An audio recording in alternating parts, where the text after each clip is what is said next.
All right, my first train station here, got my ticket. There's a conductor, watching the platform, white gloves, mask, nice hat, uniform. You have these ropes, safety measures, safety measures. This was a packet I just was handed to me. I know some people in the airport. I have no idea what it says, obviously, but I'm just taking it in. I mean, this is my first official day in Japan, so I thought I'd just sit here for a second and take this all in. The different artwork. Obviously, don't know what it's saying. There was a pen. It was free. I ended up using it to write my journal, which is fantastic. There's a guy with, I don't know, his shorts and I don't know what's going on, a bandage and some cannabis and some booze. Who knows what's going on there. So there's my ticket. Super easy. They have a booths. There's the information, just like on a plane. Yeah, you can go to a counter and talk to someone. And if you need to use Google Translate, or you can go to a booth, automated, and just put your credit card in or coins and buy a ticket. So yeah, I bought this Japanese book back in San Francisco thinking, okay, I'm going to do this. I'm going to learn Japanese while I'm traveling in Japan. Well, that just didn't work out. First of all, that book was too heavy. So I tossed that to one of the hostels I was staying at. There was just too much to take in. Visually, sensory, food, language, talk, whatever, etc., for me to try to learn a language that's considered, pretty difficult on the spectrum of learning languages. So I thought maybe another time, come back, do an immersive program. So here we are coming into Tokyo. So I'm just going to go quiet for a bit for you to take in.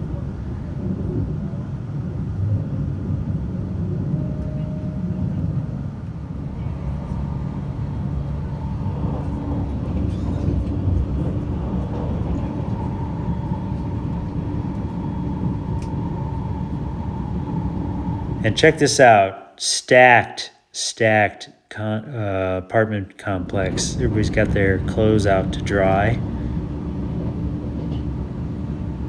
Coming into the station here. But I really enjoyed, especially out in the countryside train stations. And I think it was, you wouldn't hear it necessarily unless it was a quiet time in major cities. But they play peaceful music, chirping birds, like water fountains. Very calming effect. Here we go, coming into Tokyo with the tower. At any moment I thought, oh my gosh, Godzilla is going to come around the corner. I mean, I just grew up watching Godzilla, and here I am in Tokyo. That's all my background was. And other movies, of course. This is so cool. I'm in Japan, man. You got to go here. So this is aerial walkways, pedestrian walkways that allow you to not have to leapfrog through traffic. So very nice option. Plus, just cool to see and look down below. Here's little waterfalls I thought was very nice. And I ended up eating at a restaurant nearby, checking out some vehicles that clearly not as big as back home. And here we are in the famous screens that we see in movies of Japan, right?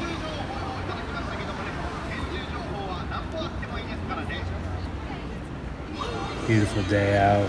This is in October, mid-October. And this is Shibuya Crossing. Considered one of the, if not the busiest crossing in the world. This was a quiet afternoon, but apparently all the lights go red, so everybody gets to go at the same time. You can crisscross, go any direction you want. A lot of tourists doing what I was doing. I later came back at night. And each alleyway or street just presents a whole other avenue of shops, stores, businesses, what have you. There I am.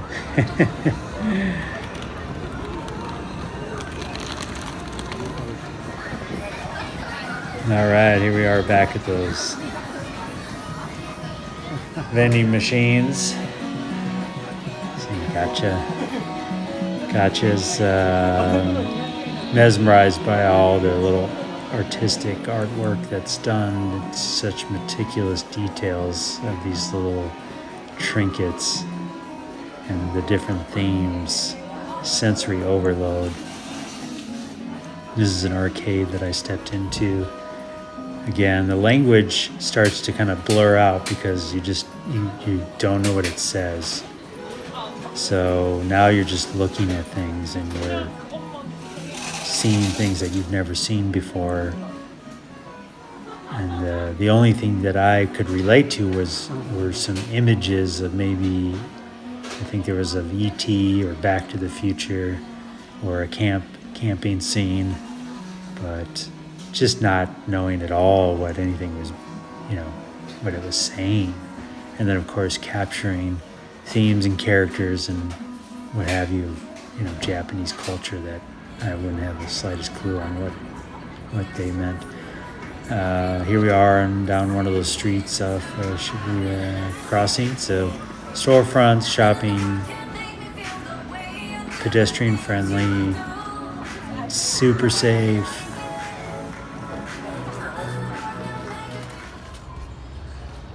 Just thought this was pretty funny. Ocean Lucky Whiskey. Wow, someone tied a hard one on that night for cheap. Here's a little kitchen on wheels. And another arcade. This one more tailored towards those cranes and plush toys, and just again like a Willy Wonka factory here. The babies.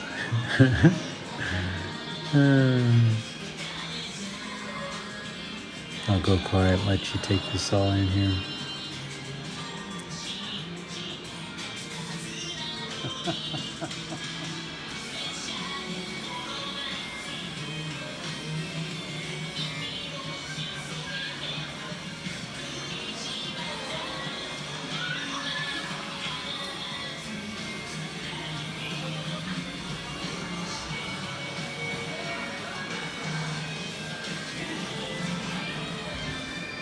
This is during the day, so I would imagine at night or on the weekends it's pretty full. Here's a little group of gals hanging out.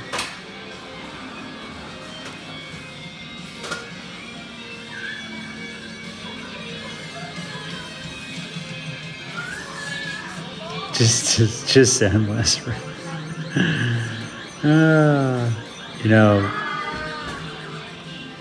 If I had like a giant crate and a couple $1,000, I'd probably just go in there and go bonks. All right, here we are at a pet paradise boutique shop. I mean, check out these clothes for the dogs. There's an Instagram stamp if you want to rewind and pause and become a follower, see where this store is, and maybe you can buy something. Clearly high quality, and my background is I grew up with pets. There's some puffer jackets and vests and down jackets. Some interesting food. What is this? Multi-finger sheet for pet. I grew up maybe going to PetSmart or something like that. This is a storefront that you might find in LA on Rodeo Drive or something. This is a pretty bougie, pretty big ticket items here of fashion. I loved the Japanese fashion. Very cool. And of course, I grew up in Minnesota and decided to capture the Red Wing shoes. Cool little camp store set up.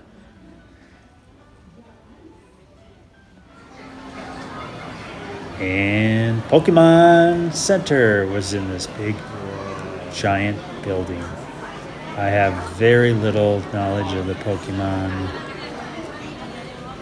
so I will let you see it in your own way, but there were tickets. The line was quite long. I did not go in. So what I'm showing you is just general open areas, mostly the gift shop and some shirt designs and other shops and what have you. So to go on the tour or the whatever interactive tour, that costs, and you have to get in line either before you get there or in line when you get there. But clearly you can walk out of there with a lot of souvenirs and gifts to bring back home if you're a Pokemon fan or have someone back home who's a Pokemon fan. So here's someone creating their own shirt.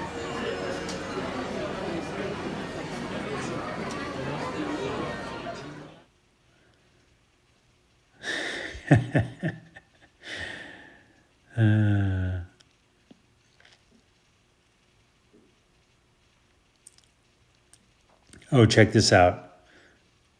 Yeah, don't know what's going on there. And little hamster cards. I really love these hamster cards. And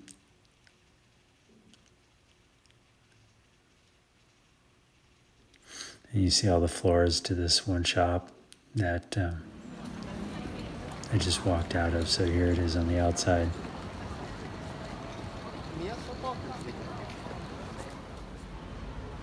There's a rotating wheel that you drive on, and then you drive into the, it'll turn you around, put you into the garage, and then send you to the floor. There was a guy actually did it for, recreated it for me to view. Here's a free smoking space. So it's bigger than a telephone booth, but you're on display as people walk by on a high street. They just go in this glass case and have a cigarette. Thought that was quite interesting. And there were designated smoking areas even outside of certain spaces. Here we are taking in more sights. There's a karaoke.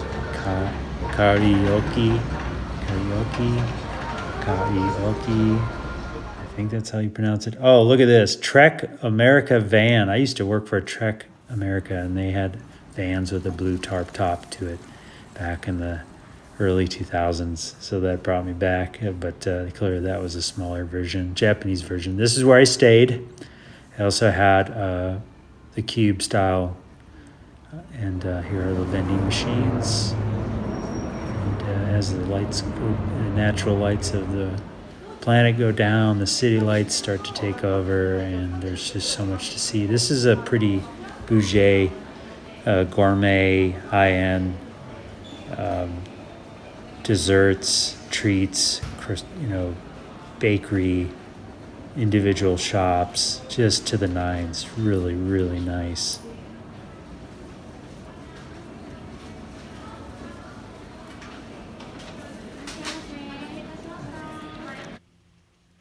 And here's the name of it, the food show, Mark City at Shibuya, I think, Crossing. This place is an arcade alley. These gun games. I don't know the names. Because everything's in Japanese. It seems to be quite popular.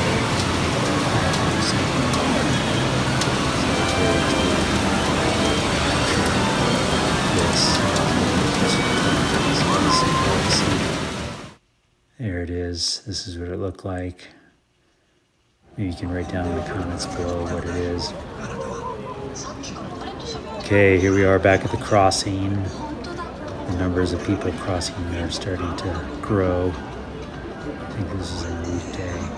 So it's a mixture of tourists and business people, students, what have you.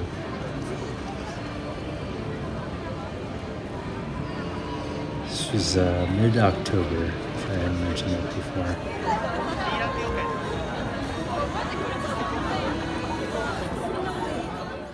And this is the Drunken Alley.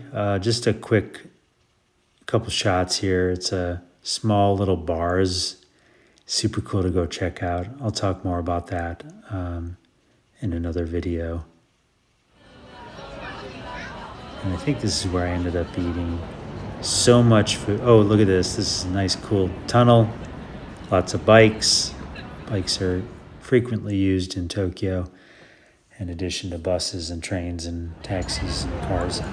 Excuse me. There was something going on. Thought I'd capture that. Fire trucks real quick.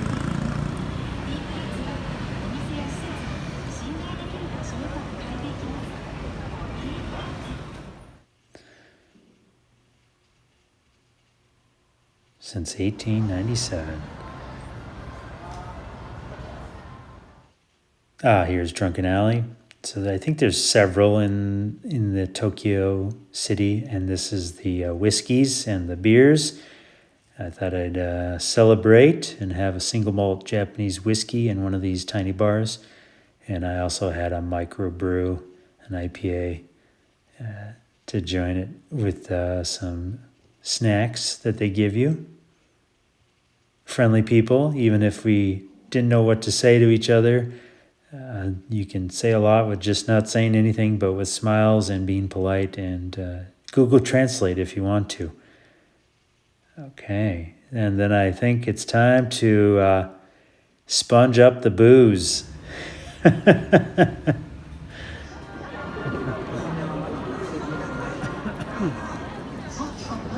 think I was jet lagged and had a couple of drinks in me. I was feeling good. I had some food. Back to the crossing.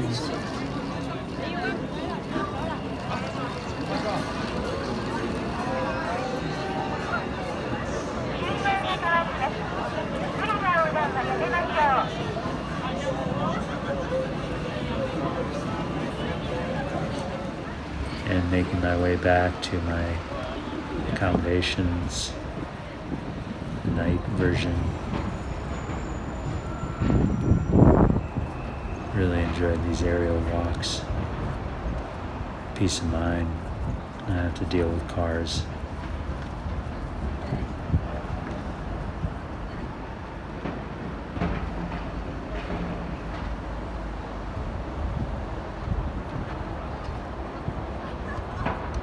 Super safe at night. Everywhere I went. Oh, here, check this out. This ends this video with a comparison of an American Jeep to a Japanese Jeep, I believe. So that concludes this video. Thanks for tuning in.